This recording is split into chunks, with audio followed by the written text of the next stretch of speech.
Halo guys, bertemu lagi dengan saya Abi Arumi di Arumi Vlog, dan kali ini kita akan masakan khas Minang di sini.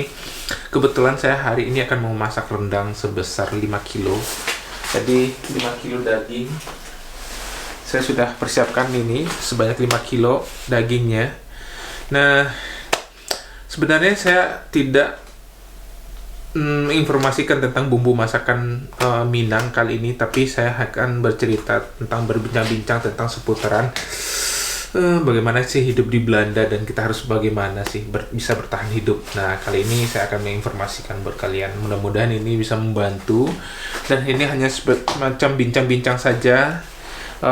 Informasi ini berdasarkan pengalaman saya selama 2 tahun lebih tinggal di Belanda. Dan ikuti keseruan hari ini, kita sambil masak rendang dan bagaimana sih cerita-cerita pengalaman saya di Belanda. Ayo ikuti hari ini.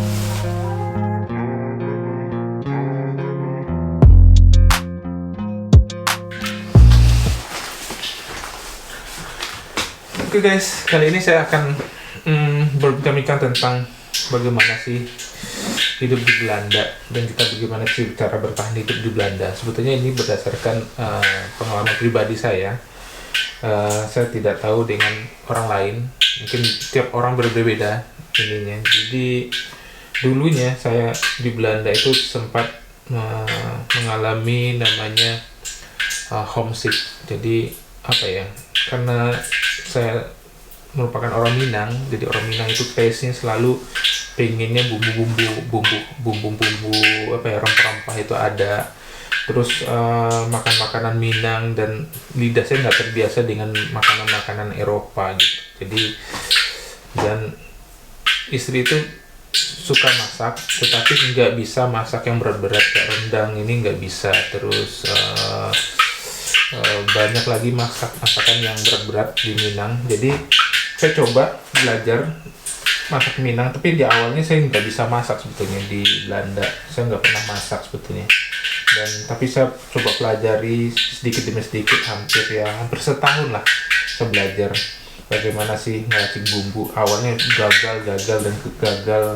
Terus saya coba lagi, akhirnya nemu satu waktu hampir dah 6 bulan lamanya. Itu saya baru bisa nemu rasanya gitu. Nah, uniknya kalau di Belanda itu kalau kita beli bahan-bahan bumbu-bumbu gitu, nah misal kayak bawang merah itu kalau di Indonesia kan adanya kecil-kecil ya, ukuran yang satu jari kayak gini. Sedangkan kalau di Belanda itu ukurannya besar-besar. Jadi kalau hampir kayak mirip bawang bombay gitu, dan rasanya juga saya rasa lebih enak yang kecil ya. Tapi kalau ini rasanya masih mirip dengan bumbu di Indonesia. Nah, kalau kita sama dengan bumbu dengan di Indonesia, kita beli itu harganya sangat mahal sekali. Contohnya saja kayak bawang merah ini, kalau yang kecil itu ya hampir 100 gram itu ya lebih dari 1 euroan gitu. Nah, sedangkan kalau bawang merah kayak gini yang besar itu ya kalau dijual di kayak toko-toko supermarket di sini itu sekitar mendekati 1 euro untuk 500 gram. Tetapi rasanya ya better lah, dari mirip-mirip dengan masakan, kalau kita bikin masakan Indonesia itu mirip-mirip. Terus dengan bawang putih sih nggak ada perbedaan. Nah, yang tersulit itu adalah mencari bumbu-bumbu daun-daun kayak gini nih. Ini kan kayak serai itu, ini serai, daun kunyit. Ini daun kunyit kan untuk rendang itu wajib, dan daun salam juga, ini daun salam dan daun jeruk. Ini awalnya kalau dulu itu saya jarang sekali nemuin daun kunyit. Jadi kalau ketemu daun kunyit itu pasti saya borong, karena semua makanan atau masakan dari Minang itu kebanyakan menggunakan daun kunyit. Kayak gulai biasanya menggunakan daun kunyit dan serai gitu. Ini susah banget saya dapat di Belanda. Tapi belakangan ini sudah banyak dijual di toko-toko toko-toko bumbu rempah-rempah di Asia, toko rempah Asia gitu. Nah, juga satu lagi yang saya juga masalah bumbu juga ini untuk 5 kilo daging sapi. Jadi saya udah ada lengkuas, kunyit, dan jahe. Lengkuas di sini juga unik sebetulnya, dan uniknya itu menurut saya gimana ya, kalau di Indonesia kita bisa dapat fresh dan yang digiling gitu ya, sedangkan kalau di Belanda sendiri kita harus ngeblend sendiri. Ya nggak bisa ketemu yang langsung jadi gitu, jadi harus kita produksi sendiri. Kayak jahe, kita sebetulnya jahe juga sudah saya siapin sebetulnya. Jadi kalau bumbu dasar itu saya siapin kayak gini. Ini jahe yang udah saya kelupas, saya cincang-cincang, nanti saya blender. Jadi untuk jadi bumbu dasarnya kayak gini nih, bumbu dasarnya di masakan gulai gitu banyak. Nah, juga kalau di sini saya kunyit juga, bumbu-bumbunya juga semuanya. Jadi kebanyakan ada yang freezer, jadi di frozen gitu bumbu-bumbunya. Jadi nggak semuanya bumbunya itu fresh. Tadi saya dapatnya dalam bentuk frozen. Jadi tapi rasanya nggak terlalu jauh sih dengan rasanya di Indonesia. Tapi saya akui lebih enak sih dengan bumbu yang segar dibandingkan bumbu yang sudah di frozen gitu. Dan untuk kelapanya juga saya nggak bisa dapat kelapa murni di sini, melainkan kayak kelapa instan yang ada yang sudah di packing dalam bentuk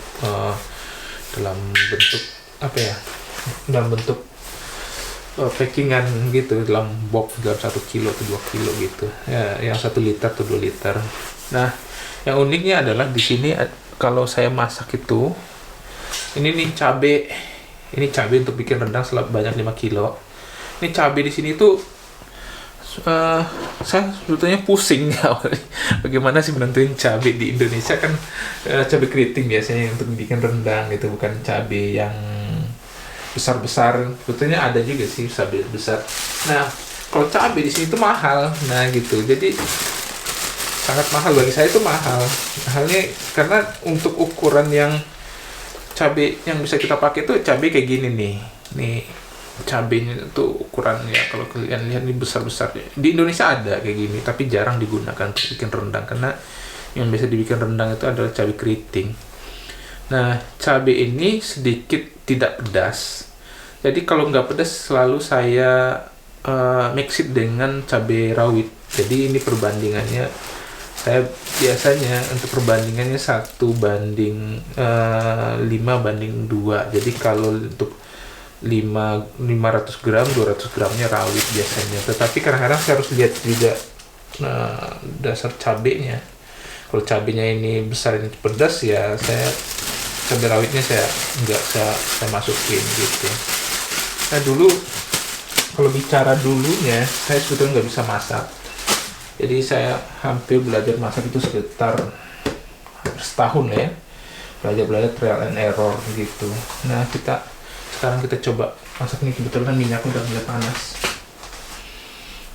Ini udah mulai panas dan kita coba masak ini ya. Bawang gorengnya dulu. Nah, sendoknya di mana ya? Ini kita masak dulu bawang gorengnya, bawang merah, bawang putih dulu kita masukin.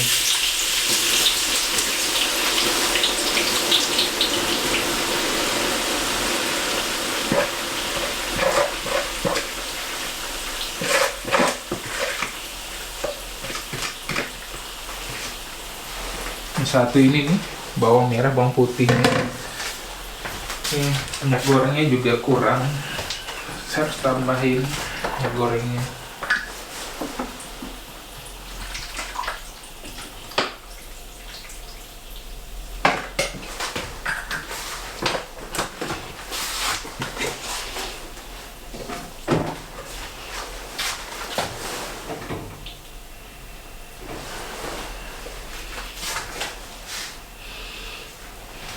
Oh ya teman-teman, sebetulnya kali ini saya juga mau informasikan buat teman-teman, kalau teman-teman mau berangkat ke luar negeri,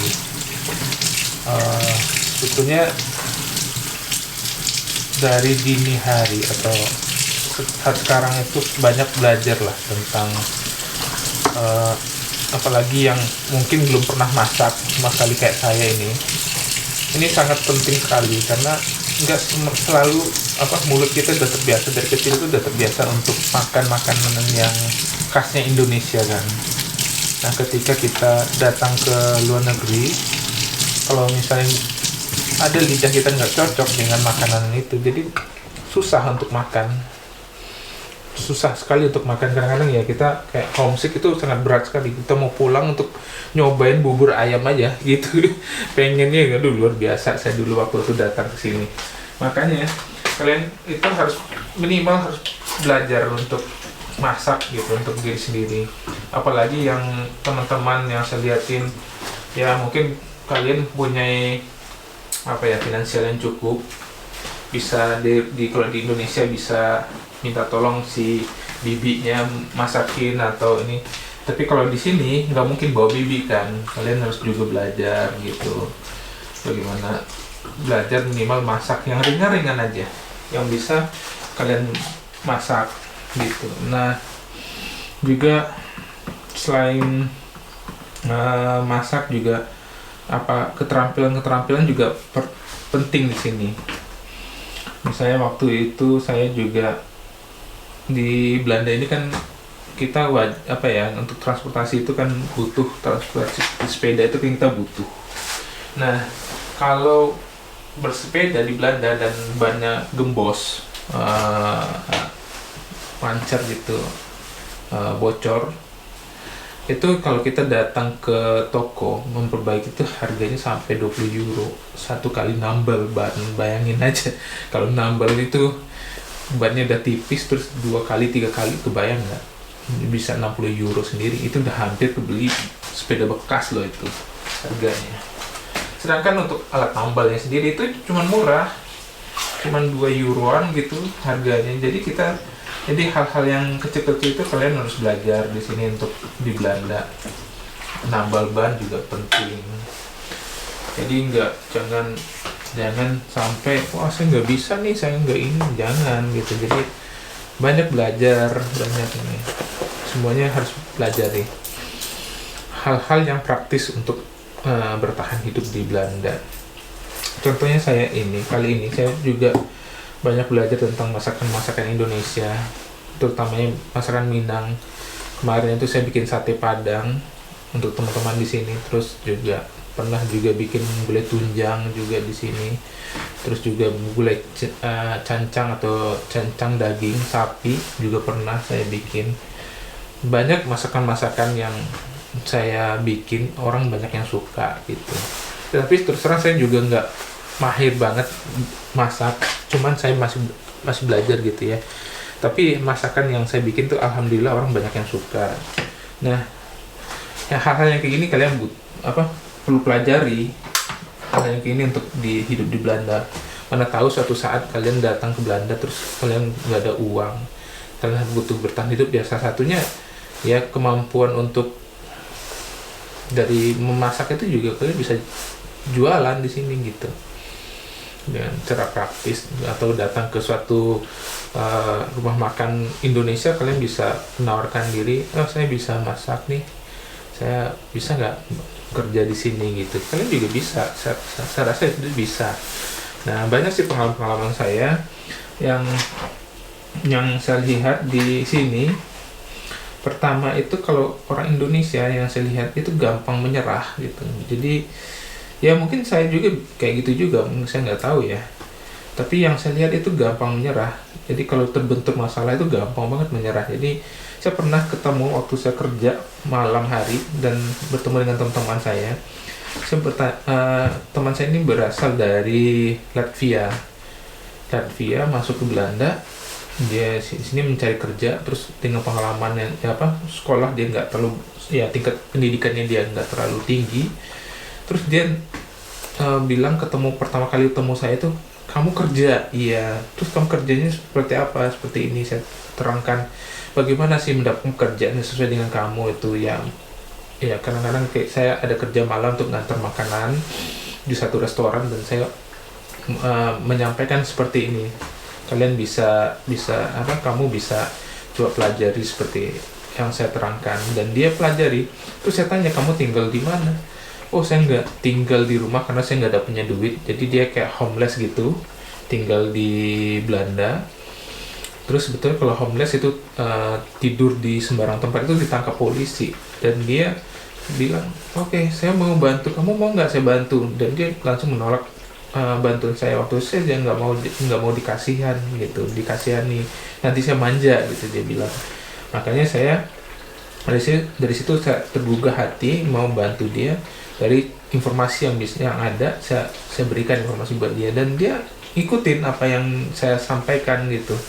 Ketika dia ngikutin, dia dapat penghasilan, dia mulai move on, nggak lebih giat lagi. Yang dulunya dia tidur di semak-semak gitu, karena homeless kan, harus ngumpet-ngumpet tidurnya, jadi cuma ada tenda kecil pakai sleeping bed, sedangkan kondisinya di luar itu salju, dingin banget. Kebayangkan suhunya 200 minus 9 atau -9 gitu. Minus 9 itu kan berat.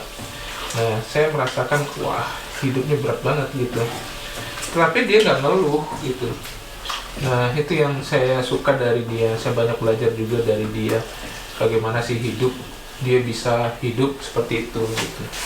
Dan saya salut, semacam salut dengan dia itu.